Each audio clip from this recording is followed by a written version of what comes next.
Comme ça prend un petit peu de temps de faire la jonction.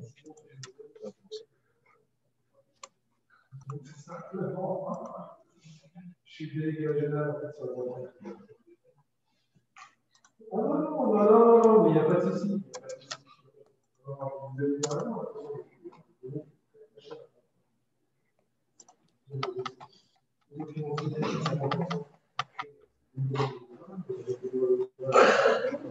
C'est bon.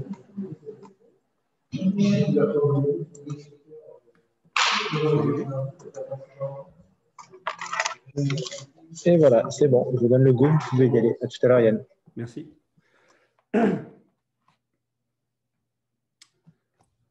Eh bien, bonsoir. Bonsoir. Donc, je vais vous parler ce soir de la data au service des politiques publiques territoriales. C'est bon? Merci. Oui, bonsoir. Yann Lejeune. Je vais vous parler ce soir donc, de la data au service des politiques publiques territoriales. Retour sur la dynamique initiée par le SGAR Pays de la Loire. Alors, donc moi, je m'appelle Yann Lejeune. Je travaille en tant que chef de projet données au sein de la mission Territoire et données du SGAR Pays de la Loire. Alors, le SGAR, qu'est-ce que c'est? Bon, je ne vais pas tout lire, hein, mais en gros, vous connaissez les préfets. Donc, vous savez qu'il y a des préfets au niveau des départements. Ben, il y a aussi un préfet de région. C'est un des préfets de département qui a aussi la casquette de préfet de région.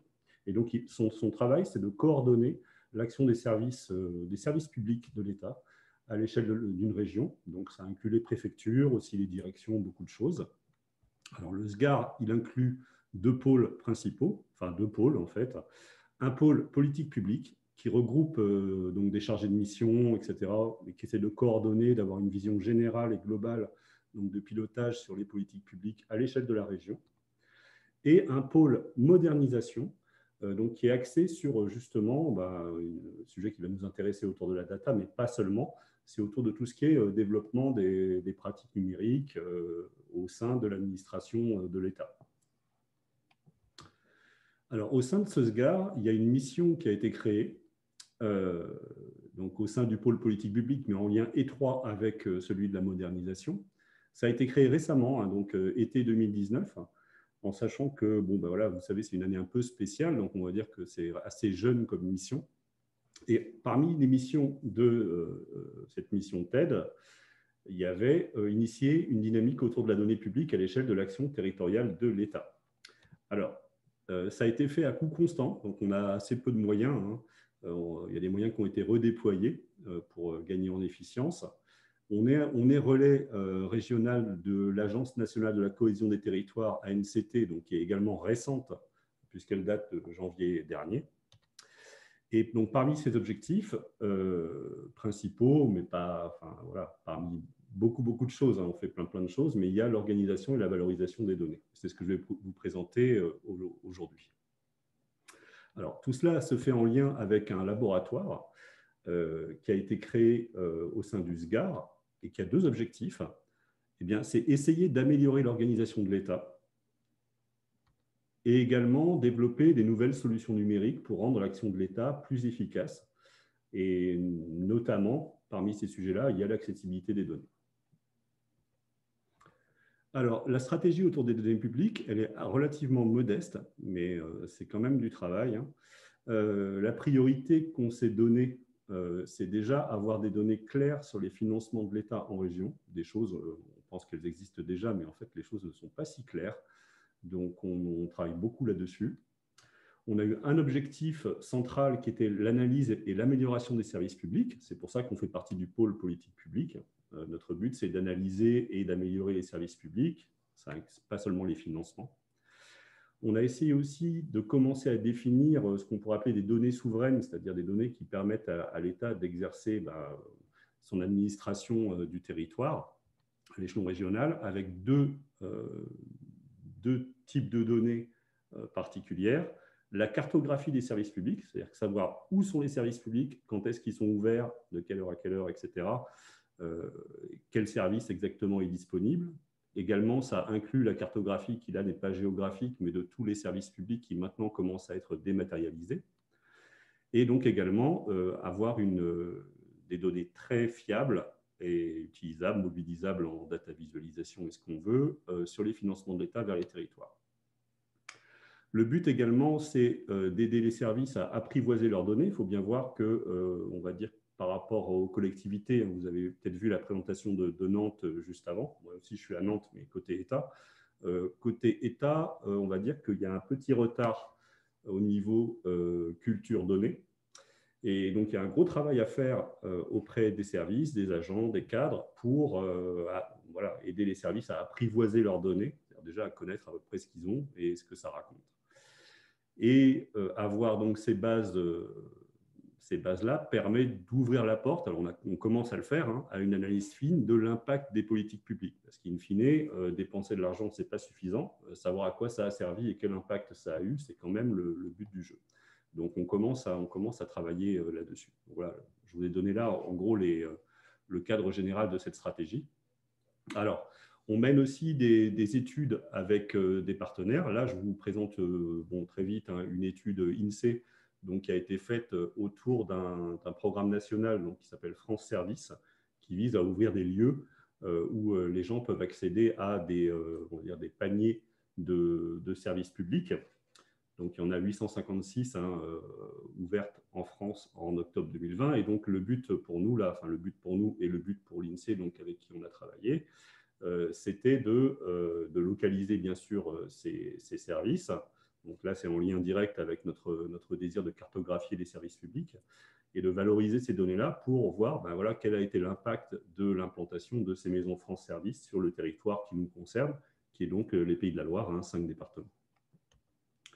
Alors, par ailleurs, autre manière de valoriser ces données-là, nous, en interne, on développe des modèles aussi pour travailler sur l'accès par type de service public, pour vraiment essayer d'identifier quels sont les territoires où les citoyens ont du mal à accéder à certains types de services publics pour pouvoir définir des territoires prioritaires sur lesquels l'État va devoir porter son attention pour pouvoir apporter un meilleur service au public.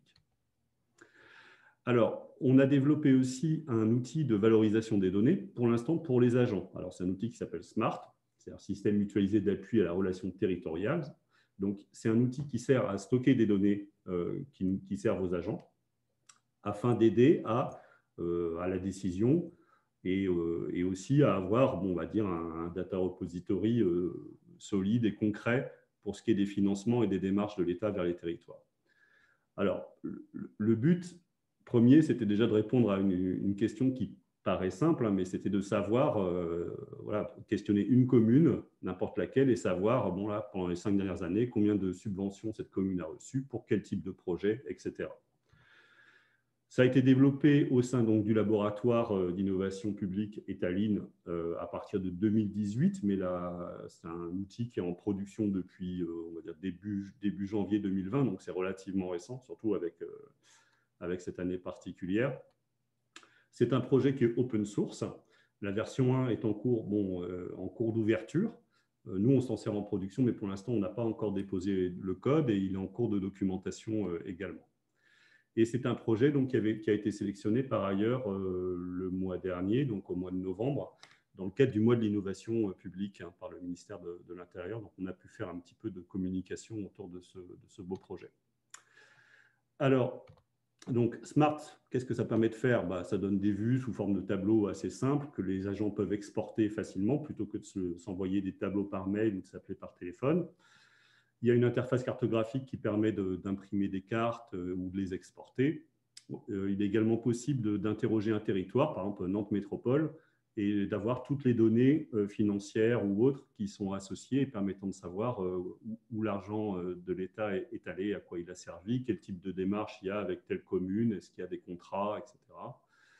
Il est possible de faire des requêtes sur plusieurs années, ce n'est pas uniquement de l'espace. Quand on pose une question, on peut poser une question sur du temps et on peut prendre en compte les mutations des territoires, ce qui est un phénomène qui a impacté de manière très diverse le territoire métropolitain, mais qui est assez fort dans les Pays de la Loire, notamment dans le Maine-et-Loire, où il y a eu beaucoup de fusions de communes Et donc, il faut que Smart, et d'ailleurs Smart le fait, prenne en compte toutes ces agrégations de communes au niveau de son modèle de données notamment. Donc, Smart DV2 sera développé en 2021 avec de nouvelles fonctionnalités, donc notamment des API pour pouvoir à la fois récupérer des données à l'extérieur, mais également que Smart puisse proposer des données, par exemple aux collectivités ou autres. Également une refonte de la cartographie et des outils de data vis qui pour l'instant ne sont pas trop intégrés. Donc il y a un marché qui va être ouvert début 2021 s'il y a des gens qui sont intéressés, qui n'hésitent pas à me tenir au courant. Alors donc, oui, ça je l'ai déjà dit. Donc voilà, ça ressemble à ça, Smart. Alors, je ne vais pas vous faire une démo là maintenant. Si certaines personnes veulent une démo, ils peuvent me contacter. Il n'y a aucun problème, on peut en parler avec grand plaisir. Donc cela, ça vous donne une idée un peu. À gauche, là, vous posez des questions. Ici, vous avez une synthèse. Et là, vous avez une vue sous forme de tableau ou une vue cartographique où vous pouvez interroger des territoires, zoomer, imprimer des cartes, etc. Alors, Smart, c'est un outil open source. Donc, il commence à être diffusé dans d'autres régions. Donc, on a le SGARPACA qui nous a rejoint en fait sur ce projet. C'est un outil qui est vraiment utile à l'échelle des administrations de l'État, notamment pour faire de la pédagogie. C'est-à-dire qu'il faut bien voir que la plupart des services avec qui on travaille ne connaissent même pas leurs propres données, n'ont pas d'outils, carto ou de services qui leur font de la data vis. Donc, c'est vraiment un outil qui est bien pour ça, parce que ça permet aux agents de voir tout de suite les données qu'ils produisent et voilà, que ça ne finit pas seulement dans un vague tableau Excel sur un serveur. C'est une étape qui est nécessaire avant l'ouverture des données. Donc, l'ouverture des données, d'abord à nos partenaires directs, comme les collectivités territoriales, mais in fine, sans doute un jour en open data. Et avant qu'on ouvre les données, il faut déjà qu'elles soient propres et il faut déjà que les services aient eux-mêmes compris ce que voulaient dire leurs propres données.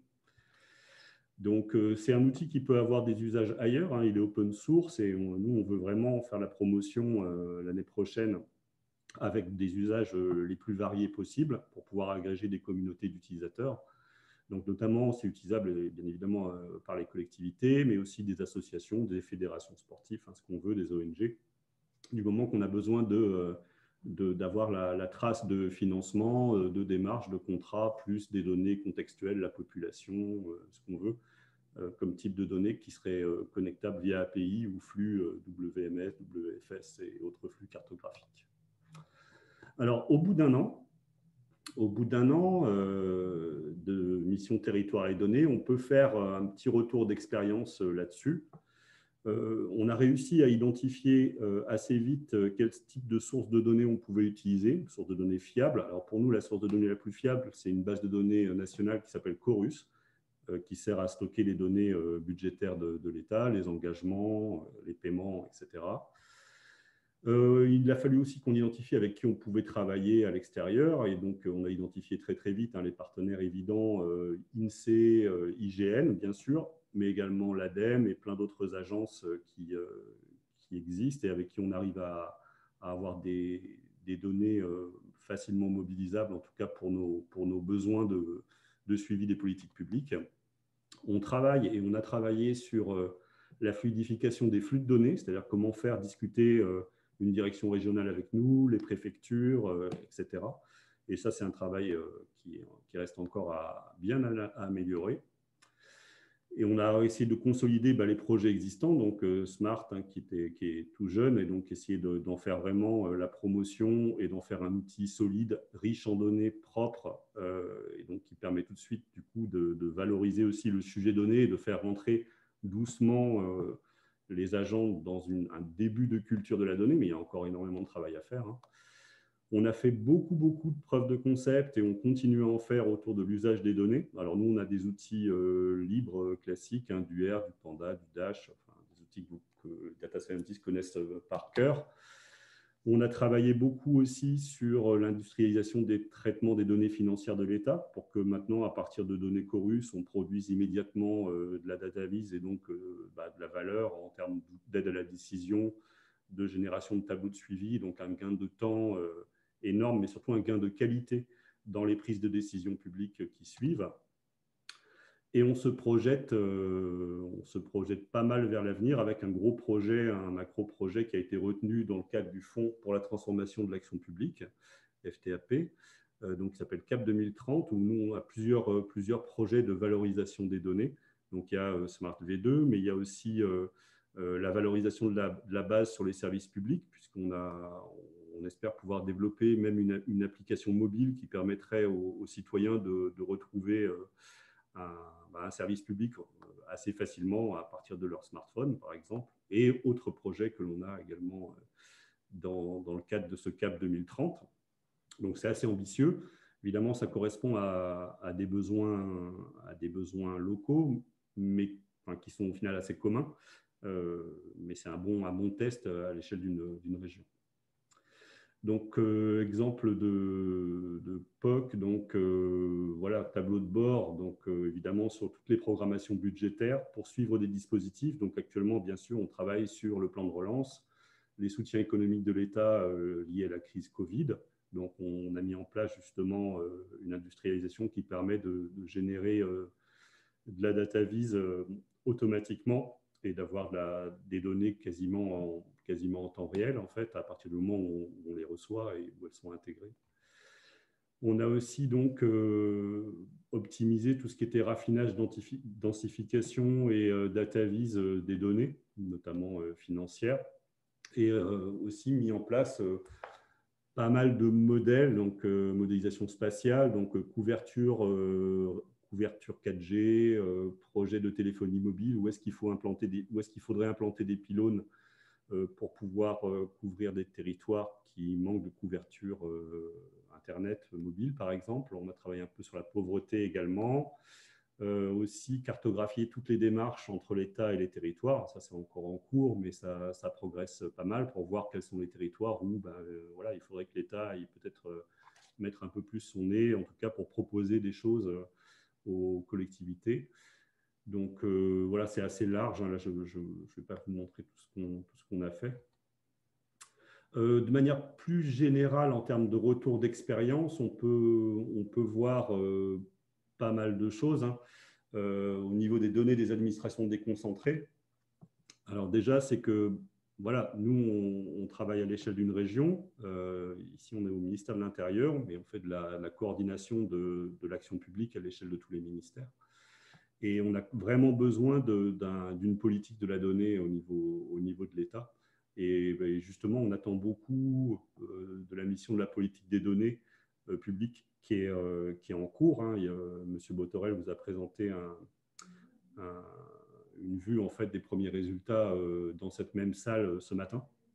Ça, on en attend beaucoup parce que ça peut vraiment nous aider à appuyer une politique des données au niveau régional.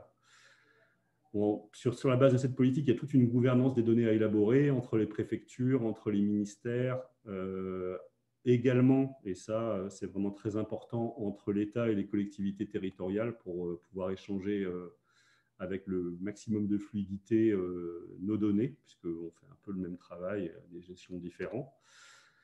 Il y a un gros manque de moyens humains dans les services publics au niveau de tout ce qui est compétences data au sens très très large. Il n'y a même pas vraiment de référents données au niveau des directions ou des services. Les outils sont encore très, très peu adaptés en fait, à tout ce qui est données, extraction. L'infrastructure SI aussi n'est pas vraiment adaptée à ça. Donc voilà, il y a des choses à faire pour améliorer tout ça.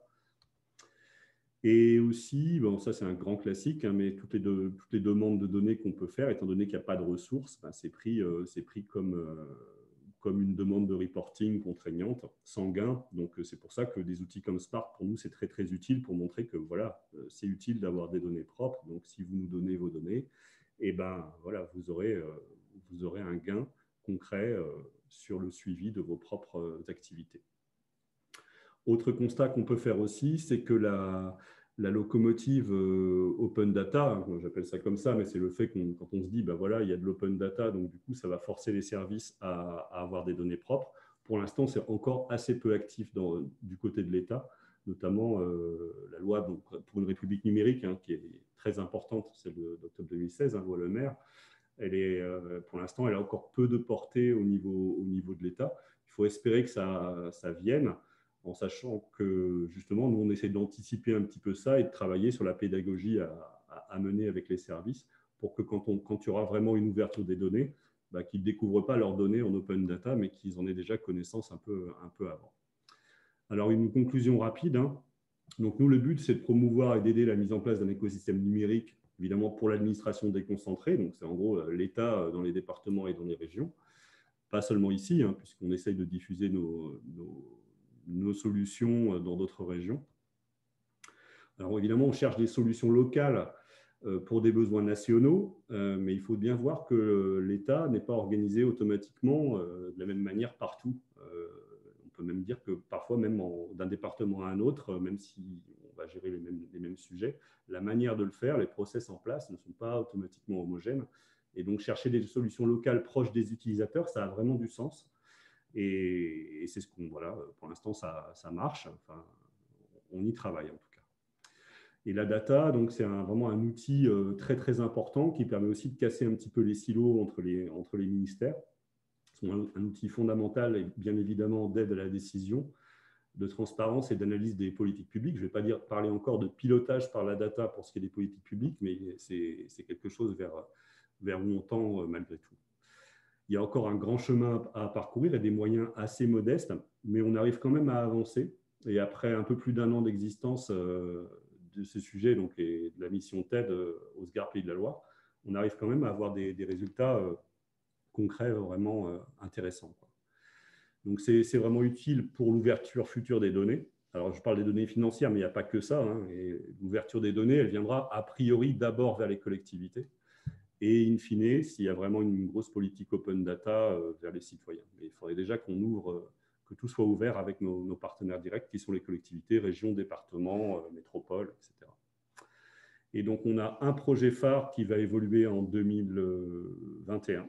Smart V2, donc open source, donc j'en refais la promotion. Si c'est quelque chose qui vous intéresse, que vous soyez une collectivité, une association ou autre, eh ben, n'hésitez pas à nous contacter. Et voilà, sinon, n'hésitez pas à m'envoyer un mail, je serai toujours, j'essaierai de vous répondre autant que possible. Et voilà, merci beaucoup. Merci Yann, c'était très clair. Ligne respectée, parfait. J'ai quelques questions du coup sur le fil imaginaire. Oui. Je vais te les poser, je te les retranscrire. Alors,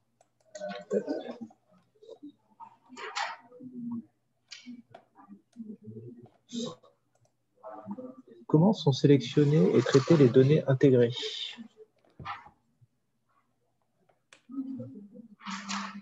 Alors, pardon, j'ai un écho. J'ai entendu une question, c'était comment sont sélectionnées les données qu'on a intégrées, c'est ça? Voilà, exactement. Oui. Donc, en fait, pour l'instant, on intègre les données qu'on arrive à récupérer des différents services qui gèrent les financements.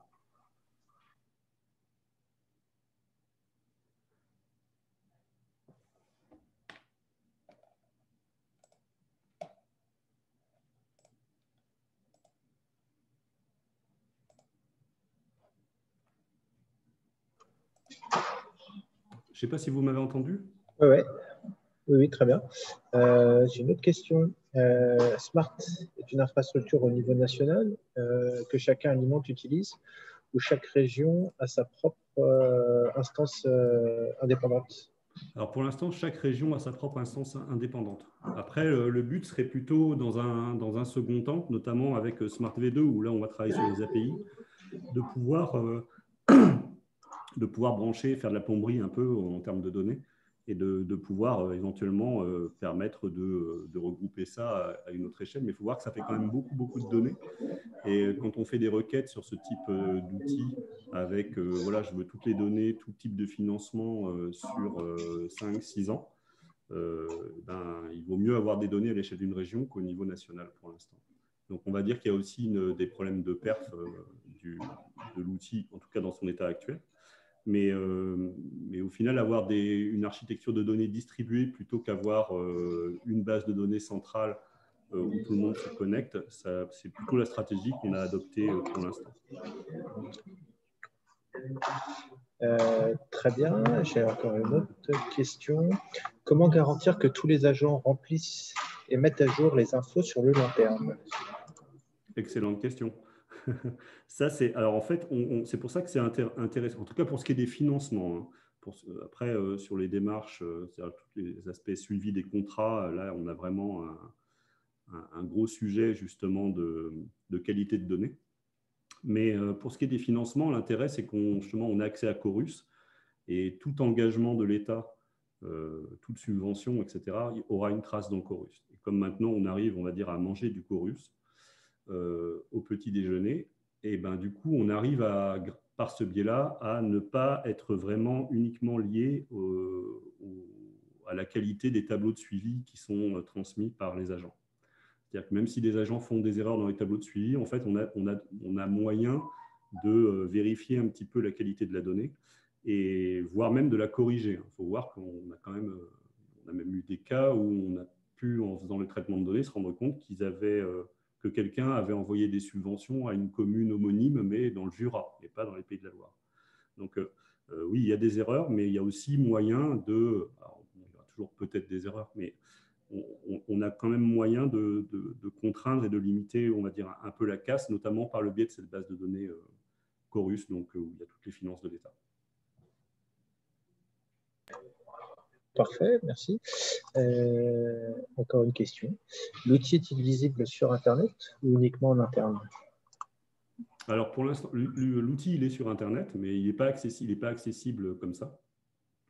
Et le code source, par ailleurs, pour l'instant, il n'est pas encore diffusé sur Internet, mais on est en train de travailler avec l'Adulact, qui est une association qui fait la promotion des logiciels libres, pour justement produire le code source et la doc qui va avec. Et l'année prochaine, pour 2021, on prévoit aussi la production et la diffusion d'un paquet Debian, pour ceux qui savent ce que ça veut dire, c'est-à-dire un truc qui permet d'installer Smart très très facilement sur un serveur web de type Linux classique. Donc pour l'instant, c'est sur Internet, c'est pas accessible au public. Le code n'est pas encore tout à fait ouvert. Mais après, c'est un outil qu'on peut installer en intranet aussi ou même sur un poste fixe. Mais du coup, il faut générer localement un petit serveur web. Parfait. Merci Yann encore une fois pour cette réponse. Je vois que sur le fil de discussion, en tout cas sur la plateforme, je n'ai pas d'autres questions. J'ai des messages personnels en tout cas. Salut Yann, pas de questions, mais présentation intéressante. Et merci pour la présentation et les réponses. Voilà, ça fait toujours plaisir. Ouais, c'est sympa. Un grand merci Yann pour cette présentation. Le timing est respecté. Tu veux faire une conclusion, un petit mot de la fin? La parole est à toi. Merci. Je remercie le Salon de la Data. Parce qu'en fait, moi, je suis nantais, comme pas mal de monde apparemment, mais je suis nantais et donc je le suis depuis le début. Au départ, ça s'appelait le Salon de l'Open Data d'ailleurs. Et vraiment, je pense que c'est pas anodin l'impact qu'a pu avoir cette manifestation au niveau aussi de la culture data au niveau local. Parce que voilà, on parlait juste avant de la charte data de Nantes Métropole et à nous aussi au niveau État, on essaie d'innover au côté data. Je pense que le salon a fait beaucoup de bien pour ça et du coup, je vous remercie. Merci aussi à toi Yann de participer justement activement à cette édition 2020 du Salon de la Data avec cette présentation, cette conférence. Effectivement, je pense qu'un des premiers objectifs en fait, du Salon de la Data, c'est aussi cette acculturation et puis d'essayer de faire accélérer certains projets, certains sujets, que ce soit au niveau des acteurs locaux, des collectivités. Donc, si effectivement ce salon peut permettre de faire accélérer certains sujets, ce n'est que mieux. Ça marche. Ouais. Très bien. Yann, je te remercie. Bonne soirée. Et une très bonne soirée. À bientôt, salut. Merci, au revoir Yann.